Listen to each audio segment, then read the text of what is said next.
ရှင်အေးကနေကြိုဆိုလိုက်ပါတယ်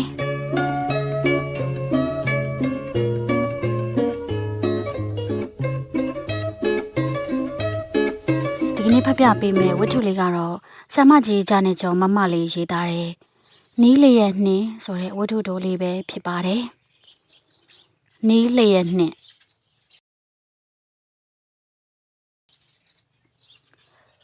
ဝါဆိုလပြည့်နေ့၌ဥပုသ်စိန်အသက်85နှစ်ပြည့်သည်85နှစ်ပြည့်သောနေ့ဖြစ်၍ဥပုသ်စိန်တူရဲသောသမီးမတ်တော်သည်အာယုံဆွန်းထချိတ်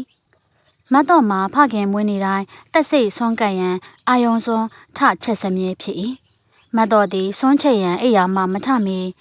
အဖေအသက်85နှစ်တောင်ပြည့်ပါရောလားဟုတွေးမိ၏အဖေအသက်ကိုစဉ်းစားရင်မှမတ်တော်အမေဒေါ်ပန်းဦးလည်းနောက်2လကြာလျင်အသက်85နှစ်ပြည့်အောင်မီကိုတတိပြုမိသည်ဥဖိုးစိန်နှင့်ဒေါ်ပန်းဦးမှာတက်တူရွယ်တူရှိကြပြီးနှစ်ဦးစလုံးကျမ်းမာကြ၏မျက်စိမှုံကြသည်မှတပါသွားမကြိုးကြခါမကုန်းကြသေးပြီဥဖိုးစိန်တို့လင်မယားကိုတီလကောင်းသည်ဟုရက်ရွာကပြောကြသည်မိုးကလည်းတအုံအောင်အာယုံလာတော့မည်ထင်းကြောင်များဆိုကမီးမွေး၍မရလေသောကြောင့်မတ်တော်သည်မီးခိုးလွန်၍မျက်ရည်တရွှဲရွှဲဖြစ်လာ၏တောက်လာလိုက်ငိမ့်သွားလိုက်ဖြစ်နေသောမီးကိုစိတ်ပြက်တဲ့ထက်ပြက်လာ၏ရှင်နိုင်စီလောင်းလိုက်ပြောင်းတန်နှင့်တအားကုန်မှုတ်လိုက်ဖြင့်ရေဆိုနေသောထင်းစာများမှာတော်တော်နှင့်မီးမဆွဲနိုင်မိုးတန်လေတန်ထဲ၌တကားထုနေတန်ကိုပင်မကြားမီအပြင်းထန်ထုနေတော့မှမီးဘိုတကားကိုထဖွင့်ပေးလိုက်၏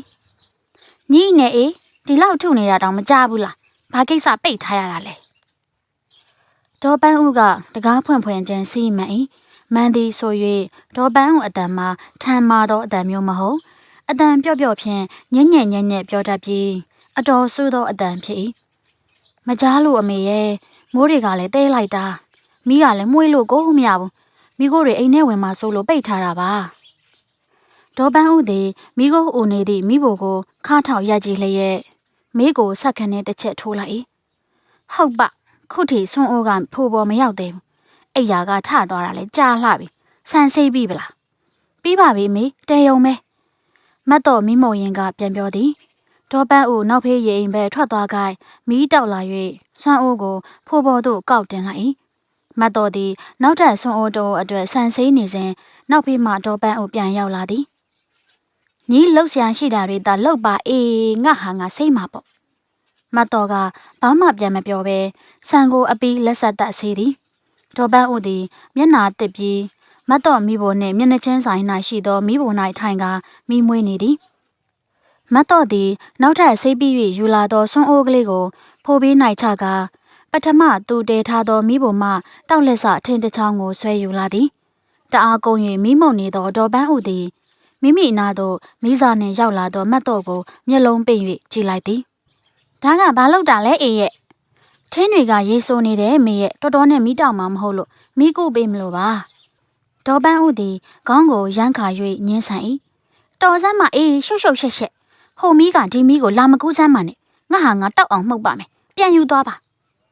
မျက်နာမကောင်းစွာဖြင့်မတ်တော်သည်လက်ထဲကမီးစာကိုမယုတ်သေးပဲစူးစား၍တိုးရှိုးတောင်းပန်ကြည့်၏အာယုံတက်သွားမှစိုးလို့ပါအမေရဲ့မီးကလေးကူးတာပဲဥစ္စာအဖေပစ္စည်းအမေဘာယူသုံးတာမှလို့မီးမတောက်နိုင်၍ခဲရင်စွာမီးမွေးနေရသောဒေါ်ပန်းဦးသည်စိတ်မရှိနိုင်အောင်ဖြစ်သွား၏တဲငါကသူ့ပစ္စည်းကိုယူသုံးဖို့ဘယ်တော့မှများလက်ဖြားနဲ့တုတ်ခဲ့လို့တော့ဟဲ့ငါကကင်းမီရှင်းမီဆိုကြတဲ့ကအလုံးစုံကင်းတယ်မတုံးဘူးသွားယူသွားပါဒေါ်ပန်းဦးမောင်းထုတ်လိုက်၍မတ်တော်သည်မိစာနှင့်မိဘနာသို့ပြန်လှည့်လာသည်မိဘဆောင်တဲ့၌တယောက်ကိုတယောက်ကြောပေးလျက်တားမီနှစ်ယောက်မိမှုတ်နေကြသည်မိမတောက်နိုင်သေးသောဒေါ်ပန်းဦး၏မိဘကိုမတ်တော်လှည့်ကြည့်ကဘာမှမတတ်နိုင်သည့်အလားတက်ပြင်းကိုသာအခါခါချရှာ၏မတ်တော်10နှစ်သမီးအရွယ်မှစ၍ဤမိဘဆောင်တဲ့တွင်မိဘတစ်ဖိုးမှနှစ်ဖိုးဖြစ်လာ၏ဖိုးနှစ်ဖိုးသည်မတ်တော်အဖေမိဘနှင့်မတ်တော်အမေ၏မိဘဖြစ်၏အခုမတ်တော်အသက်က35နှစ်ကုန်လွန်ခဲ့သည့်25နှစ်တာကာလပတ်လုံးအဖေနှင့်အမေတို့တယောက်ကိုတယောက်စကားမပြောကြတအိမ်တည်းအတူတကွာနေကြလေရဲ့စီပွားခွဲစားအိုးခွဲနေကြသည်အဖေအတွက်မတ်တော်ကချက်ပြုတ်ကြွေးသည် အမေအတွက်လည်းဝင်ကိုကြီးကချက်ပေးရသည်သူ့မိုးနှစ်ထပ်ပြင်တော်အိမ်၏အောက်ဖက်တွင်အိမ်ဆိုင်ကလေးဖွင့်ကဒေါ်ပန်းဦးကဈေးရောင်းသည်မတ်တော်ကဆက်ချုပ်သည်ဥဖိုးစိန်မှာအထက်အညာသားဖြစ်၏အသက်40ကျော်မှဤရွာသို့ကြောက်ပေါက်နာတူကိုစိတ်ကူးရန်ရောက်လာသည်သူရွာရောက်ပြီးတရွာလုံးကြောက်ပေါက်ကြ၍ဥဖိုးစိန်ကကုသပေးသောအခါတရွာလုံးကအားထားရသောဆေးဆရာကြီးဖြစ်လာသည်ရက်ရွာကဤရွာတွင်ဥဖိုးစိန်အခြေဆိုင်နေရန်ဆက်ချုပ်သည့်အပြိုကြီးအသက်40ဒေါ်ပန်းဦးနှင့်အတင်းနားချပေးစားကြ၍ဒီရွာမှအခြေကျသွားသူဖြစ်သည်ဒေါ်ပန်းဦးသည်အသက်40ကျော်မှမတ်တော်ကိုမွေးသည်မတ်တော်လူမန်းတည်တက်လာသည့်3နှစ်သမီးအရွယ်လောက်၌ဥဖိုးစိန်ကိုအဖေမှန်းပင်မသိတခါတရံဘဲကလူကြီးလဲဟုမေးတတ်သည်အရက်တကာနေတကာလှည့်၍ဆေးကုသွားနေတတ်ခါ3လတခါ6လတခါလောက်မှအိမ်ပြန်လာတတ်ခြင်းကြောင့်ဖြစ်လေ၏လူပြိုကြီးနှင့်အပြိုကြီးတို့အိမ်အောင်ကြပြီးသည့်နောက်ရက်ရွာထဲ၌ဖျားသွားကြောင်းတဲ့အတူသွားလာမှုလဲဘယ်အခါမှမရှိခဲ့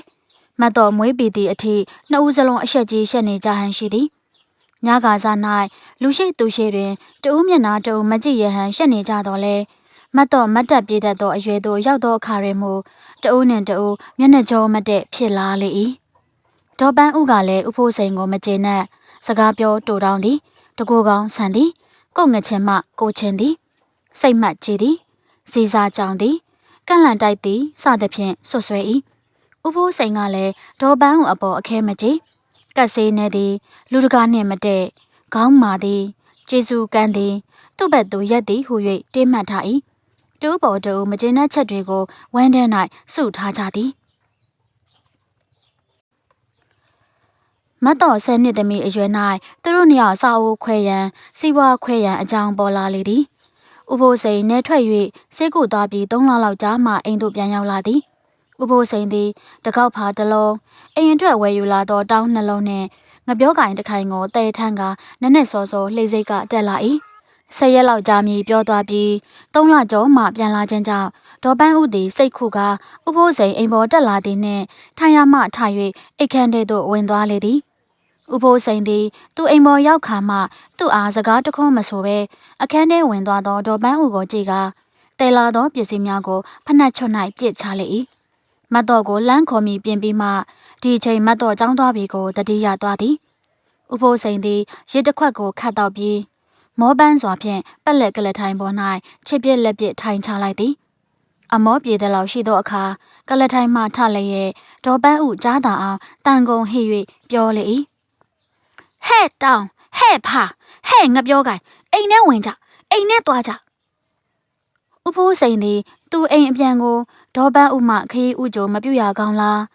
အိမ်ဖို့ယူလာသောပစ္စည်းတွေကိုထွက်သိမ်းရကောင်းမှမသိရသလားဟုစိတ်ဆိုးကသူပြစ်ချထားသောပစ္စည်းများကိုလက်ညှိုးတထိုးထိုးဖြင့်ဆက်ဟစ်ပြန်လေသည်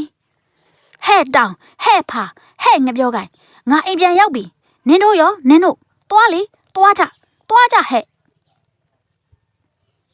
ဒေါ်ပန်းဦးသည်ပစ္စည်းများကိုမိမိထွက်၍မသိမ့်မချင်းဤအတိုင်းရွက်နေမည်ကိုသိလေလျက်သူပဲရွက်နိုင်မလားငါပဲနေနိုင်မလားသိကြရောပေါ့ဟုမထွက်ဖဲဇွတ်ပေနေ၏ထုံစဉ်ဒေါ်ပန်းဦး၌အထဲလာအပ်ကြသည့်ရွာထဲမှမိမနှစ်ယောက်တို့သည်ဝင်လာကြလေသည်ဥဖိုးစိန်မှာပစ္စည်းများကိုလက်ညှိုးငေါက်ငေါက်ထိုးလျက်ဝင်ခိုင်းနေတော့ပင်မြင်ကွင်းမှာကရဲပွဲကောင်းလာတော့လဲထိုမိမတို့သည်မရဲဝံဆရာကြီးစိတ်ဆိုးနေပြီဟုသိရှိကြလျက်အိမ်ပေါ်မှတုတ်တုတ်ဆင်းကမတ်တော်ရှိရာရွာဦးရှိစာတင်ကျောင်းသို့အပြေးသွားကအကြောင်းကြားလေသည်မတ်တော်သည်အိမ်သို့ဒုံဆိုင်၍ပြေးရ၏ဥဖိုးစိန်သည်သူပုံထားသောပစ္စည်းများနေရာမရွေ့မချင်းတနေကုန်ပင်အော်ရအော်ရင်းမှအသက်ပင်ထွက်မရက်တန်းအော်မီဟုစိတ်ထန်လျက်အော်ဟစ်နေလေသည်ဒေါသတကြီးအော်ပြောနေသောဥဖိုးစိန်၏အတန်ကြီးကိုချမ်းဝမှပင်မတ်တော်ကြားရသည်မတ်တော်သည်ဖနှက်ချွတ်၌ပုံထားသောပစ္စည်းများကိုတက်လှဲ့သူ့အဖေကိုတက်လှဲ့ကြည့်ကဒူးတုံတုံရင်တုံတုံဖြင့်မျက်ရည်ကလေးဝိုင်းလာသည်ကြောက်ကြောက်လန့်လန့်နှင့်ကြပြားကြရာပစ္စည်းများကိုအိမ်ထဲသို့ကောက်သေးပို့၏မတ်တော်ပစ္စည်းများတိမ့်သွားမှဥဖိုးစိန်သည်မောလှစွာဖြင့်ပက်လက်ကလထိုင်ပေါ်၌ပြန်ထိုင်ချ၏နဖူးကြောကြီးများရှုံကမျက်စိနှလုံးစုံမိတ်လျက်အမောဖြစ်၏တအောက်လောက်ကြသောအခါတန်းပေါ်မှပစိုးတထဲကိုဆွဲ၍ပကုံးပေါ်၌တင်ကရွာထဲသို့ထွက်သွား၏ မတ်တော်သည်သူ့အမေကိုအိမ်ထဲ၌လိုက်ရှာကြည့်သည်နောက်ဆုံးတွင်မှအိတ်ခမ်းထဲတွင်စောင်းကောင်းမိချုံလေးရဲ့အိတ်နေသောဒေါ်ပန်းဦးကိုတွေ့ရ၏မတ်တော်ကအမေဟုခေါ်တော်လဲအတန်ပြန်မထူမကြမီပင်ဦးဖိုးစိန်ပြန်ရောက်လာသည်ဦးဖိုးစိန်နှင့်အတူတဲကပါလာသောပစ္စည်းများမှာဒန်အိုဒန်ခွဲဒဲအိုပစိုးတို့ဖြင့်ထုတ်လာသောဆန်ငရုတ်ကြက်သွန်စီပလင်းတို့ဖြစ်သည်ထိုနေ့မှစ၍ဒီမိမနှင့်မပေါင်းတော့ဟုဥဖိုးစိန်သည်အနာကြီးနာကမိဖို့ခွဲ၍သူ့ထမင်းသူချက်စားလေ၏စီပွားခွဲအိုးခွဲသွားသောဥဖိုးစိန်သည်မတ်တော်အရွယ်မရောက်ခင်ကသာကိုယ်တိုင်ချက်စားလျက်မတ်တော်ကြောင်းထွက်လိုက်သောအခါမတ်တော်ပဲချက်ပြုတ်ကျွေး၏မတ်တော်ဆွန်အိုဆူဝေလာသည်ဒေါ်ပန်းဥမှာမတောက်နိုင်သောမိကိုတမုတ်ထဲမှုန်နေစေပင်မတ်တော်ဆွမ်းအိုးငှက်ပြီးဆွမ်းနှက်ထားကိုစောတော်ပဲပြင်ဆင်သည်အဖေတညက်ကုံသွားပြီအမေရောက်တဲ့အထက်ကနည်းနည်းယူပြစေနော်မတ်တော်ကဆွမ်းတော်ပွဲတွေပြင်မှလှမ်းပြောသည်ထညက်မှမရှိပဲကုန်ပြီကြံတကာပဲရှိတယ်မတ်တော်သည်သူ့အမေစရောင်သည့်ပုံထဲမှကြံတကာအနှဲငယ်နှိုက်ယူကဆွမ်းတော်ပွဲတွင်ထည့်နေစဉ်ဒေါ်ပန်းဦးကတပြစ်တောက်တောက်အမိတွန်း၏သူ့ပစ္စည်းကိုသာယူဖို့တုံးဖို့ငါကလက်ဖြားနဲ့မတို့တာငါပစ္စည်းတော့သုံးကျင်သုံးနိုင်ပါတယ်ညီကိုမွေတော့ငါပေါ့မီးရင်ကတော့မထွက်သေးဘူးသူရှာလို့ရတဲ့ပတ်စံနဲ့လှုပ်ပေးထားတဲ့ကြံစစ်လက်ကောက်တရံကိုပြန်တောင်းသွားတာတခါတည်းမမြင်ရတော့ဘူးအစပြောက်ပဲဒီကလေးကသူ့စီကပတ်စံတပြားမှမတောင်းမဲကိုဟာကိုလောက်ကင်စားလာတာခနေ့ထိပဲမတ်တော်သည်ဒေါ်ပန်းဦးပြောသောစကားများကိုကြားတစ်ချက်မကြားတစ်ချက်ဖြစ်နေသည်ဆွမ်းပွဲများကိုစိတ်ငါအောင်တုတ်တီးတုတ်ပြပြင်ဆင်နေရ၏ပြောသည်များနားထောင်ဖို့ရန်ကဤစကားမျိုးကိုဒေါ်ပန်းဦးထံမှအကျဉ်တရားမကကြားရဖို့ပြီမို့ရိုးနေသည့်သဘောလည်းဖြစ်သည်အသက်30ကျော်သည့်တိုင်အောင်အိမ်တော်မပြုတ်ပဲအပြိုကြီးလို့၍ဒီအဖေနှင့်အမေကြားတွင်ပုံနှတိုင်းလုံနေရသောသူ့ဘဝသူညီးငွေနေသူဖြစ်သောကြောင့်ဒီအကြောင်းတွေကိုထပ်တလဲလဲမကြားလိုတော့ပေ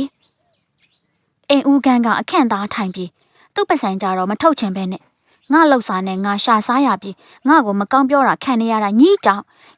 ဟဲ့ညီးကိုငဲ့နေရလို့ငါဒီအိမ်မောကမစင်းနိုင်တာပါအေးဒေါ်ပန်းဦးပြောသည်မြဆုံးအားနားထောင်ရန်အချိန်လည်းမပေးနိုင်တွတ်ရေရွတ်နေသောဒေါ်ပန်းဦးကိုထားခဲ့ကဆွမ်းတော်ပန်းကိုရွက်ပြီးအိမ်မောသို့တက်ခဲ့သည်အိမ်မောရှိဖျားစင်၌ဖျောင်းနိုင်မိများထွန်းထားသည်ဥဖိုးစိန်သည်ဆွမ်းတော်ပွဲကိုစောင့်ရင်းပတိစိတ်နေသည်မတ်တော်ကဆွမ်းတော်ပွဲကိုဖျားစင်မောသို့တင်လိုက်သောအခါဥဖိုးစိန်သည်နေရာမှထလာရင်းမေးသည်ဆွမ်းကတက်စီလားတက်စီပါဖေဇွန်းနဲ့85ဇွန်းထည့်ထားတယ်ဘာမောက်နေလဲမွဲတည်နေသောမျက်စိဖြင့်မုတ်မကန်ကလေးများကိုမျက်နှာဖြင့်ထိလို့မတတ်လိုက်ကြည့်နေသည်စွန်ပလွန်ရုပ်အဖေရဲ့ဒါကပေါက်ပေါက်ဆုပ်ဒါကငပြောသည်ဒါကကြောက်ဖြုံယုံဒါကမုံပဲလော်ဒါကကြံတကာဒါပဲကယူလာတာလေအဖေထညက်ကုံသွားလို့အမေပုံထဲကကြံတကာနည်းနည်းယူလာတဲ့အဖေအတန်ပြက်ဖြင့်မတ်တော်စကားမဆုံးခင်ဥဖိုးစိန်ကမျက်မှောင်ကျုပ်လေးရဲ့ကြံတကာပကံကိုဆွဲယူလိုက်သည်တေးယူသွားစမ်းတုတ်ပစ္စည်းငါဆွမ်းပွဲထဲမထဲနဲ့သွားယူသွားမတ်တော်သည်ကြံတကာပကံကိုယူမသွားသေးပဲပြေရပြေချောင်းပြောကြည့်ပြန်သည်အလကားယူတာမဟုတ်ပါဘူးအဖေရဲ့ပတ်စံပေးမှာပါအလကားလည်းမယူပတ်စံပေးပြီးလည်းမယူမထဲနဲ့ယူသွားမတ်တော်သည်အဖေကိုဂလန်ကဆန်မလုံးဝင်သဖြင့်ကြံတကာပကံကိုလန့်ယူပြီးဘေးဖယ်ထားလိုက်ရသည်ငါသမီးကိုမမွေးခင်သူ့ဆွေမျိုးရွာမှာတက်လက်သွားနေကြတော့ကအဖေအပေါ်မညာမတာခိုင်းလိုက်တာသမီးရဲ့အဖေကိုစပားရိတ်ခိုင်းနေစပားမရိတ်ဖို့တဲ့အဖေမှာလက်တွေကွဲ့ပြက်ပြီးအနာတွေဖြစ်သွေးတွေပြည်တွေတရွှဲရွှဲနဲ့ဒီကျေးဇူးတွေကိုသိတဲ့ဟာမှမဟုတ်ဘူးမတ်တော်သည်တက်စိရေချမ်းခွက်ကိုမမရအောင်စိတ်မှန်ဖြင့်85ဇွန်ပြည့်အောင်ခတ်ထည့်နေရသည့်အတွက်ဥဖိုးစိန်စကားများကိုကြားတစ်ချက်မကြားတစ်ချက်ဖြစ်နေ၏သို့သောဤစကားမျိုးကိုဥဖိုးစိန်ထံမှအကျဉ်တရားမကကြားခဲ့ဘူးပြီးဖြစ်ချင်းကြောင့်လဲမတ်တော်အဖို့အထူးအဆန်းမဟုတ်တော့ပြီအဆင်မပြေကြသောဒီအဖေနှင့်ဒီမေကိုငဲ့၍အိမ်တော်မပြုတ်ပဲအပြိုကြီးဖြစ်နေရသောသူ့ဘဝသည်ဒီအတန်တွေကိုကြားရလေတိုင်းတာ၍ညီငွေစရာကောင်းလာလေ၏ဒီအကြောင်းများပြန်တွေးမိတဲ့အဖေမျက်ရည်ကျတယ်။သမီးကြောင့်သာအဖေဒီအိမ်ပေါ်မှာနေနေတာသမီးမတ်တော်သည်တက်စိရေချမ်းခတ်ထည့်ပြီးဖျားစင်မော်တင်လိုက်သည်ဥဖိုးစိန်ပြောသည်မြဆုံးအောင်နားထောင်မနေအားပဲအမိဆွမ်းတော်ပွဲကိုပြင်ပေးရန်ရှိသေး၍အောက်ထပ်သို့ဆင်းရပြန်သည်မိဘထဲ၌ဒေါ်ပန်းအိုဆွမ်းအိုငှဲ့နေသည် မတ်တော်သည်သူပြန်ယူလောင်ခဲ့သောကြံတကာပကံကိုဒေါ်ပန်းဦးမမြင်စေရန်မိဘထဲမဝင်ခင်တနေရာ၌ဖွက်ထားခဲ့ရသေးသည်ဒေါ်ပန်းဦး၏ဆွန့်ပွဲအတွက်နနတ်သည်လှေးပေးနေခိုင်ဥဖိုးစိန်မိဘပေါင်းဝါသို့ပြာကြီးပြာရာရောက်လာသည်ဟဲ့သမီးအဖေဇာတာကိုဥဖိုးစိန်သည်ဖျားရှိခိုးကန်နှင့်သူ့ဇာတာကိုဖျားရှိ၌ချရန်တတိယ၍ရှာကြည့်ရာမတွေ့သဖြင့်အိမ်ပေါ်မှဆင်းလာမိ၏မွေးနေ့တိုင်းဇာတာကိုထုတ်၍ဖျားကိုပူဇော်လေးရှိ၏အဖေဇာတာအဖေပဲအဖေအိယာဘေကမုံပုံးတက်တာထဲမှာထားတဲ့ဥစ္စာမတ်တော့သည်နနက်သည်လျင်ကလှမ်းပြောသည်ဒေါ်ပန်းဦးသည်အပေါဝါ၌ဥဖိုးစိန်လာရက်ကလေးကတစ်ချက်မျှလှည့်မကြည့်ပဲသူ့ဆွန်ပွဲသာသူပြင်းနေသည်မုံတက်တာပုံထဲမှာမရှိဘူးအဖေတလောကထုတ်ကြည့်ပြီးပုံထဲကိုပြန်မထည့်မိဘူးပုံမော်တင်ထားမိတာအခုမရှိတော့ဘူးမတ်တော့သည်သူ့အမေများတွေ့လို့တွေ့ညာအထင်ဖြင့်သူ့အမေကိုတစ်ချက်လှမ်းကြည့်သည်ဒေါ်ပန်းဦးသည်သူ့နှင့်မသက်ဆိုင်သည့်အတွင်တားပါနှစ်ယောက်ပြောနေသည်မြနားထဲ၌တလုံးမှမဝင်သည့်ပုံစံထလိုက်ထိုင်လိုက်ဖြင့်လှုပ်เสียရှိတာသာလုံးပန်းလောက်ကိုင်းနေ၏မုံတက်တာပုံကလည်းသူ့ငကိုနေရာမှာမဟုတ်ဘူးသမီးရဲ့အဖေမရှိတော့ရွှေ့ကြတယ်ဥဖိုးစိန်၏နောက်ဆုံးအတန်သည်တင်းမာလာသည်တဦးကိုရင်ညွှန်း၍ဆိုလိုခြင်းသည့်သဘောတက်ဝင်လာသည်ထို့ကြောင့်မတ်တော်သည်အမေကိုလှမ်းကြည့်ရာမျက်လုံးချင်းဆုံလေ၏တနေ့ကမိုးရီရနေတော့အိမ်ပေါ်မှာဘသူမှမရှိလို့တကားပေါက်တွေတက်ပိတ်ရတယ်ခေါင်းရင်းဘက်မှာမိုးယိုနေတာတွေ့လို့ပစ္စည်းတွေရွှေ့ခဲ့ရတာပေါ့ဒေါ်ပန်းဦးသည်ဥဖိုးစိန်ကိုပြောနေသည့်အပြောမျိုးမဖြစ်စေရပဲမတ်တော်၏မျက်နှာကိုတက်တက်ကြည့်၍ပြောလေ၏ဥဖိုးစိန်မတ်တက်ရနေသောနေရာနှင့်မတ်တော်ထိုင်နေသောနေရာမှာတဲ့နေ၏ဒေါ်ပန်းဦးကသူတို့နှစ်ဦးကြားတွင်ဖြစ်သည်မတ်တော်အခွန်ခွာလက်ဆနနတ်တီကိုချထားကဥဖိုးစိန်အနာသို့သွား၏လှုပ်လိုက်မှဖြင့်သမီးရဲ့အရာရာနဲ့အကြောင်းကြောင်းကြီးပဲဘယ်တော့မှအပိုးမသေးဘူးဟောအခုတော့အဖေပစ္စည်းဟာအဖေထားတဲ့နေရာမှာမရှိတော့ဘူးဥဖိုးစိန်ကမတ်တော်မှတဆင့်မတ်တော်မျက်နှာကိုကြည့်၍ပင်ပြောပြန်သည်မိုးစော်ကိုရင်ပျက်စီးကုန်မှကြောင့်ငါကနေရာရွှေ့ရတာအေးမိုးစော်နေတာဒီတိုင်းကြည့်နေရမှာလားဒေါ်ပန်းဦးမျက်နှာထားတင်းတယ်လို့အတန်ဆူးဆူးမှလည်းမာလာလေသည်ရွှေ့ပြီးနေရာတကျပြန်ထားတာမှမဟုတ်ဘဲသမီးရဲ့ဥဖိုးစိန်၏အလိုမကျသောအတန်ကထွက်လာပြန်သည်နေရာတကျပြန်ထားရအောင်မိုးကရွာတော့အေးဒီတော့ရွှေ့တဲ့နေရာမှာရှိနေမှာပေါ့ဒါလားအရာရာနဲ့အကြောင်းကြောင်းဒါလားအပိုးမသေးတာမတ်တော်မျက်နှာသည်ဥဖိုးစိန်ကပြောလင်ဥဖိုးစိန်ဘက်ရောက်သွား၏ဒေါ်ပန်းဦးပြောလင်မို့ဒေါ်ပန်းဦးဘက်သို့လှည့်ရပြန်၏နှစ်ဦးစလုံးကသူ့ကိုပြိုင်တူကြည့်လျက်လူပြောနေသည့်အခါ၌မူကားမတ်တော်ခမဟိုလှဲ့သေးလှဲ့ဖြစ်နေကခြေလက်ပတ်လဲနေရှာ၏ရွှေ့တဲ့နေရာမှာလည်းမရှိဘူးရှာခဲ့ပြီသမီးအဖေများအထားမှာ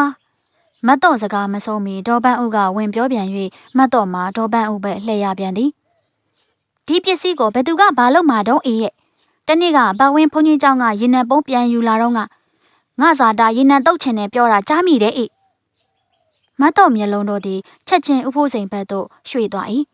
ဒေါ်ပန်းဦးသည်ပြောပြီးသူ့လို့သူဆက်လုပ်သည်တဲလဲခက်ပါကလားအဖေယူမပေးဘူးသမီးရဲ့အဖေပစ္စည်းကင်ကြတာအဖေမကြိုက်ဘူးဘဲကခက်တာလဲအေးဒီပစ္စည်းကထားတဲ့နေရာမှာမရှိရင်ယူလို့တာမရှိတာပေါ့ကင်ကျင်လုံးလို့ကင်တာမဟုတ်ဘူးမိုးယုံနေလို့ကင်ရတာအေးသိရလားမတ်တော်မှာဒေါ်ပန်းဦးကသူ့ကိုလက်ညှိုးငေါငေါထိုးလျက်ပြောလာပြန်သဖြင့်ရင်ထဲ၌တဆက်ဆက်ခုန်လာ၏အာယုံစွန်ကတ်ခါနီးရံပွဲဖြစ်မလာအောင်လျင်မြန်စွာတားဆီးလိုက်ရသည်ဟိုအဖေဦးလေးပါဝင်များအိမ်ပေါ်တက်ယူသလားမှမသိပဲအောက်ကစားအောင်စင်မှာရှာကြည့်လိုက်မယ်နော်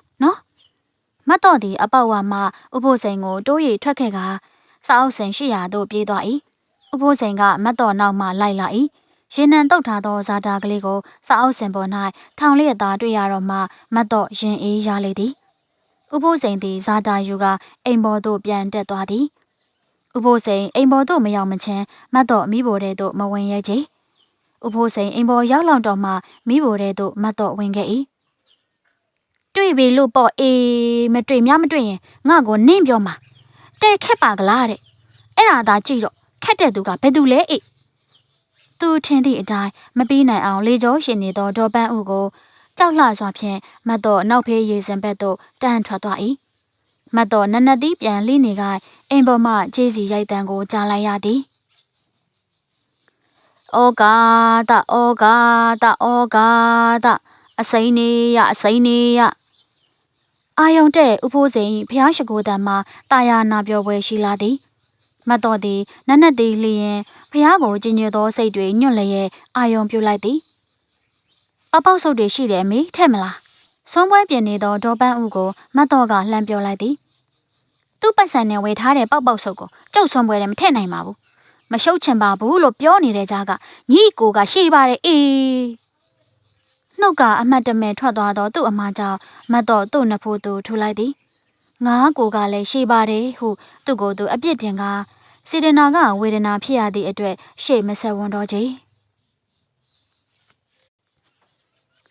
မတ်တော့တို့အိမ်အောက်ထပ်၌ဖျားစဉ်တဆောင်ထပ်ထုတ်ထားလေ၏အိမ်တွင်စာအိုခွဲမိဘခွဲသွားကြရမှတဆောင်ထပ်တိုးလာသောဒေါ်ပန်းဦး၏ဖျားစဉ်ဖြစ်သည်ဖျားစဉ်တွင်ဖျောင်းတိုင်မိများထွန်းညှိကြစဉ်အိမ်ပေါ်မှဥဖိုးစဉ်၏မြစ်တာပိုတန်ကြားရ၏တပ်ပြီးခတ်သိမ်းကုန်သောတတဝအပေါင်းတို့သည်အဝေရာရမရှိကြကုန်သည်မတ်တော့သည်ဥဖိုးစိန်မြတ်တာပိုတန်ကိုကြားရ၍ဝမ်းထဲလာသလိုလိုငိုကြင်လာသလိုလိုနှင့်ရင်ထဲဖို၍ဆိုလာ၏ဒေါ်ပန်းဦးသည်စွန့်တော်ပွဲများခင်းကျင်းပြင်ဆင်ပြီးကြီးစီတစ်ချက်ရိုက်လိုက်၏ဘန်းဒီအရှင်ဖျားမယားဖျားတပည့်တော်မသည်မောဇနထာယတန္တရာဝတ်ဆင်ရမှထမြောက်ပါရခြင်းအကျိုးငါဒေါ်ပန်းဦးဖျားရှိခိုးကိုမတ်တော့မိဖို့တဲ့သို့ပြန်ရောက်လာသည်ဒေါ်ပန်းဦး၏ဖျားပင်တန်သည်တာယာနာပြောပွဲရှိလာပါ၏တာယာစွာဆွဲငင်လျက်ရှိခိုးနေသော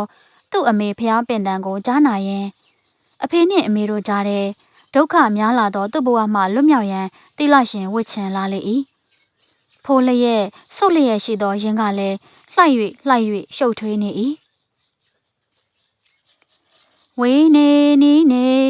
နှထွေများစွာတတဝါ